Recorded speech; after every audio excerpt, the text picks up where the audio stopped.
My publisher wants me to join TikTok. I want to say, I'm sure this article was written for Penguin Random House authors with the best of intentions. And scanning through it, I can see that there are some legit tips and advice. But I got to the second subtitle, participate in trends, and my brain just nope octopused right out. Sorry, PRH, but I am not dancing, and I am not spending an entire morning building a book domino, and I'm not dancing. No. I'm not dancing.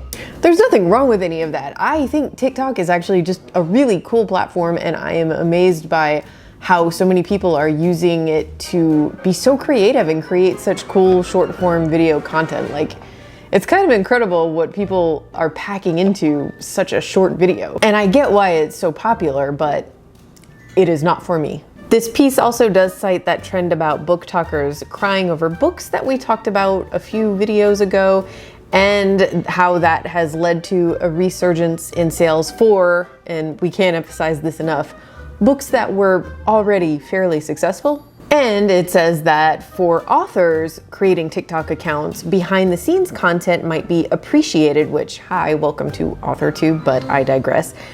What the piece skirts around is the fact that books that have seen sales as a result of TikTok, it wasn't because of authors, ever. It was because of readers. But the article cites these sales like, hey, look, TikTok is moving books, and then adds to authors that maybe they can create videos sharing writing tips or sharing about their writing routine. And it even adds this little gem. It also can't hurt to have your book appear in the background of your videos.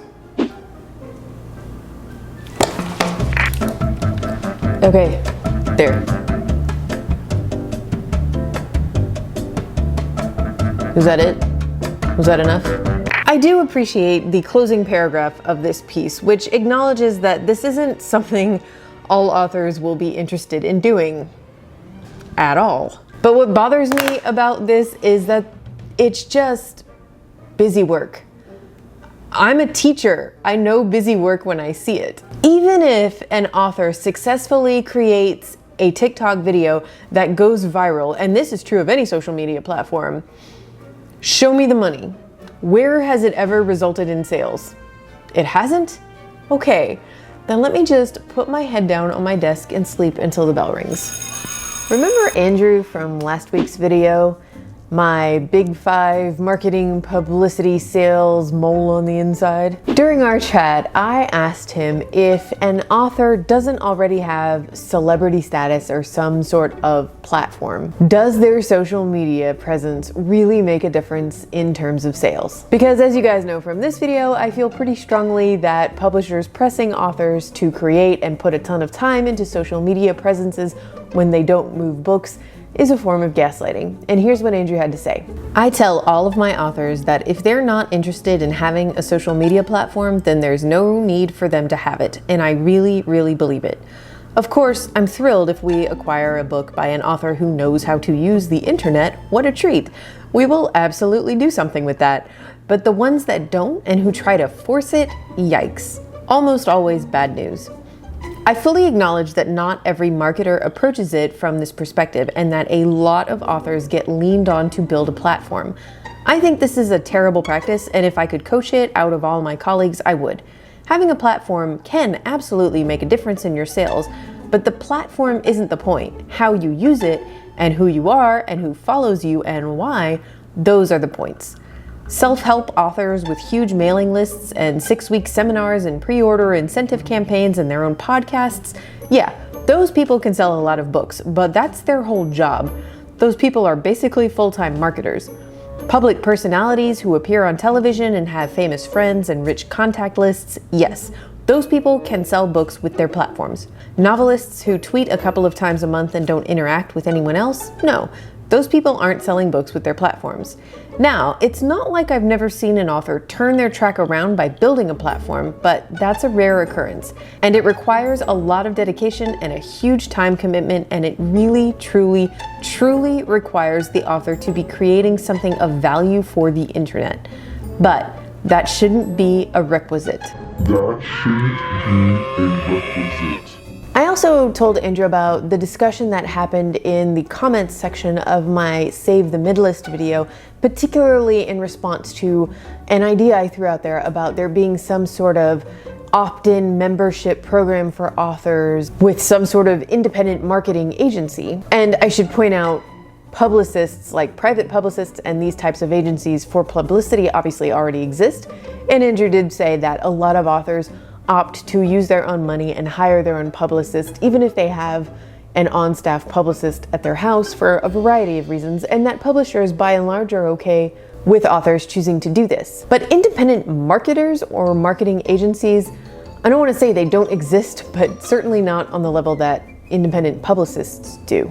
But Andrew did have thoughts on what this hypothetical agency might do and just what authors can do in general if they're concerned about their marketing and they want to take it into their own hands. The first thing he said was you want to find someone who can build a website for you, because that's something that some of us are comfortable with doing, a kind of build it yourself, but others not so much, and the website is really important.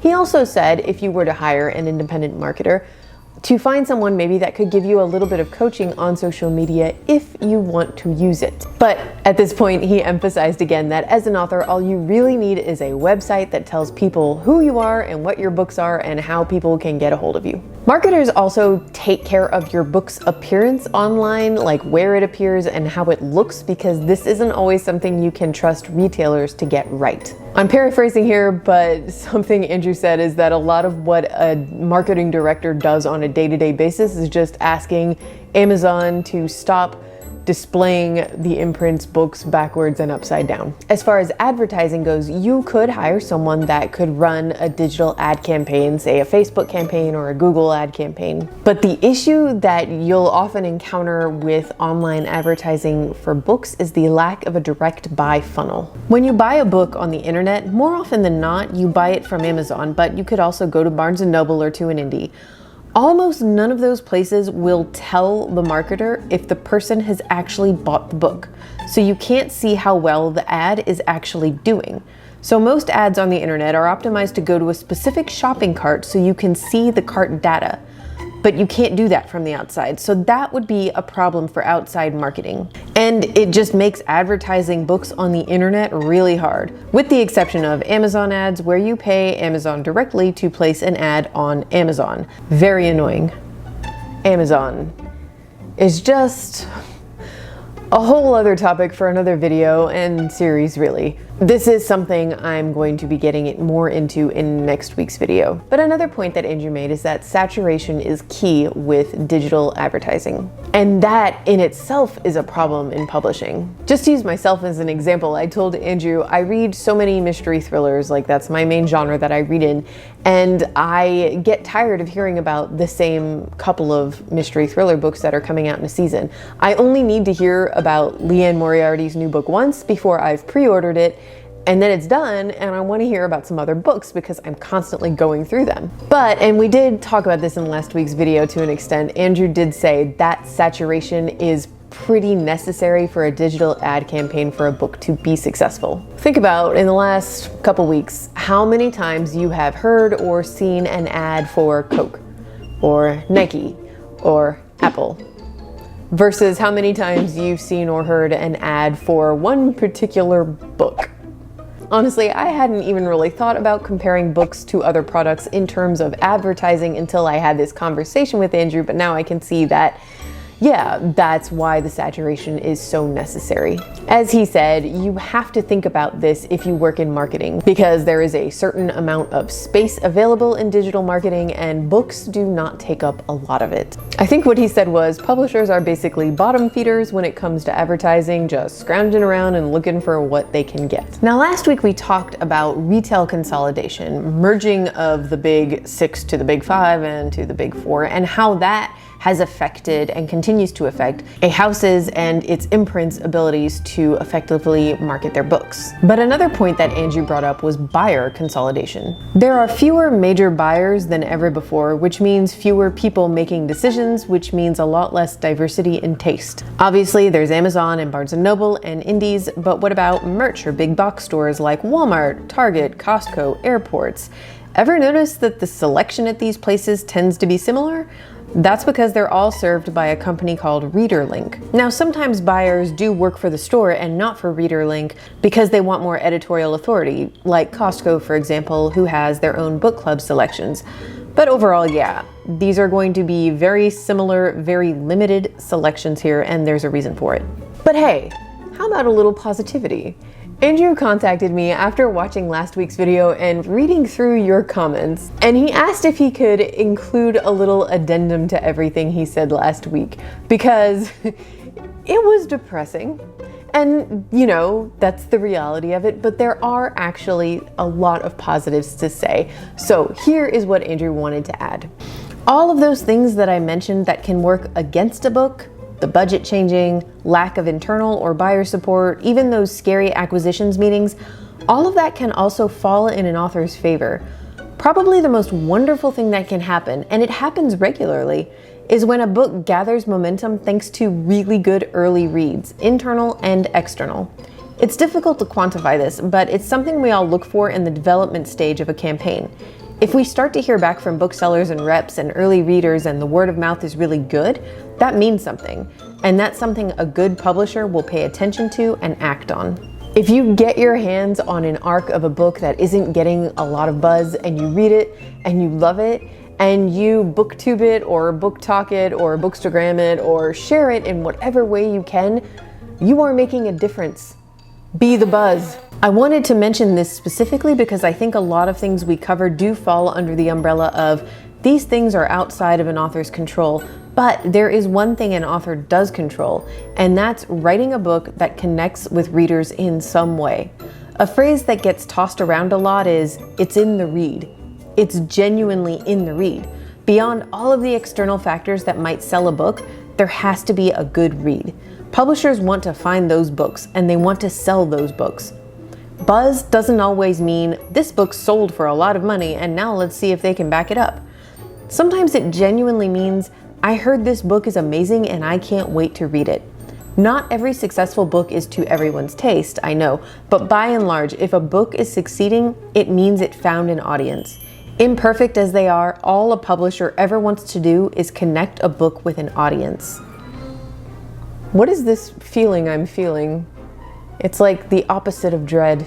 Alexa, what's the antonym for soul-crushing despair? So if you watched last week's video all the way through to the end, you might be thinking at this point, hey, where's all the negativity I was promised? Where's all the stuff you promised about how this all affects self-published authors and how seven-figure deals are killing books? And it's coming. It's just that I keep doing more and more research throughout the week on all of this, and each topic, each little segment of what was supposed to be one video keeps developing into something bigger and becoming its own video, and I just really want to do all of this stuff justice. Plus, I thought we all just needed a break and maybe a video that was just mostly positive for a change. But next week, we're going to be talking about Amazon and the role it has played in the changes in traditional publishing and why the mid-list is dying and how the opportunities that they have created for self-publishing comes with some pretty heavy caveats.